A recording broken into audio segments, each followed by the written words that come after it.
எந்த ஒரு கலப்படம் இல்லாமல், ரசாயனம் இல்லாமல், ஃபுட் கலர்ஸ் இல்லாமல் ரொம்ப சுத்தமாக தயாரிக்கப்பட்டது தான் இந்த லிஸ்ட்டில் இருக்கிற ப்ராடக்ட்ஸு. உங்களுக்கு வேணும்னா கீழே இருக்க நம்பருக்கு ஆர்டர் பண்ணுங்கள், உங்கள் வீடு தேடி உங்களுக்கு வரும். என் அன்பு வணக்கம்.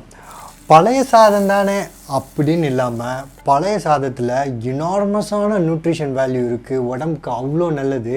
எங்கள் வீட்டில் பழைய சாதம் எப்படி இருக்குதுன்னு நீங்கள் உங்கள் வீட்டில் ட்ரை பண்ணி பாருங்கள். எவ்வளோ ஃபேப்லஸாக சூப்பராக இருக்குது. கடைசி வரைக்கும் ஸ்கிப் பண்ணாமல் பார்க்கணும். கடைசியில் கூட நான் டிப்ஸ் எல்லாம் இருக்குது. அதோட சுவையும் அது சாப்பிடும்போது நம்ம ஆனந்தத்தையும் சூப்பராக உணர முடியும். நீங்கள் வாங்க எப்படி பண்ணுறதுன்னு பார்த்துலாமா? பழைய சாதத்தை தண்ணி ஊற்றி வச்சுருக்கிறேன், அதை பாருங்கள்.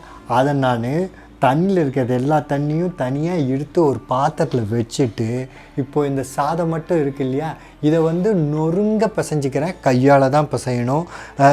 ஒரு கரண்டியாலேயோ இல்லை மிக்சியில் ஒரு சுற்றுனா கையில் பண்ணுற மாதிரி ஒரு டேஸ்ட்டு வரவே வராது. உங்களால் எவ்வளோ தூரம் பண்ண முடியுமோ அந்த மாதிரி கையில் இந்த மாதிரி நொறுங்க இந்த மாதிரி நல்லா பிசைஞ்சிட்டு, அதுக்கப்புறமா நான் ஒரு அரை டேபிள் ஸ்பூன் நான் உப்பு, கல் உப்பு சேர்த்துக்கிறேன். அதான் ரொம்ப டேஸ்டாக இருக்கும், நல்லதும் கூட.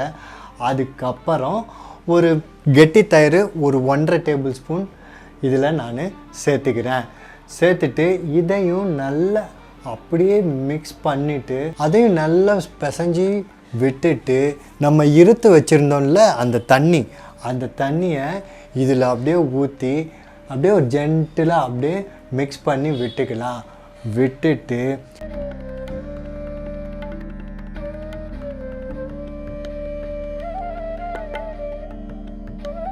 இது பாருங்கள், சின்ன வெங்காயத்தை ஒன்றும் பாதியமாக தான் நான் கட் பண்ணி வச்சுருக்கிறேன். அதை நான் இந்த சாதத்திலேயே நான் சேர்த்துக்கிறேன்.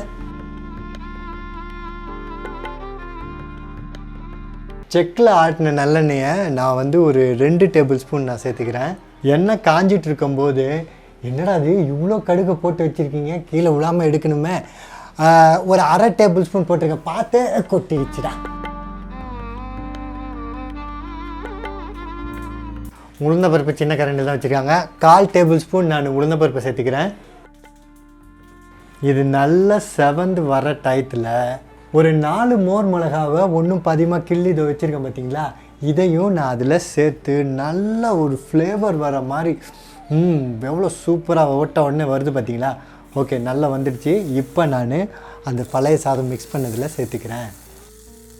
இப்போ டேஸ்ட்டை இன்னும் கூடுதல் ஆக்கிறதுக்கு இன்னொரு விஷயம், இதை அப்படியே மிக்ஸ் பண்ணக்கூடாது.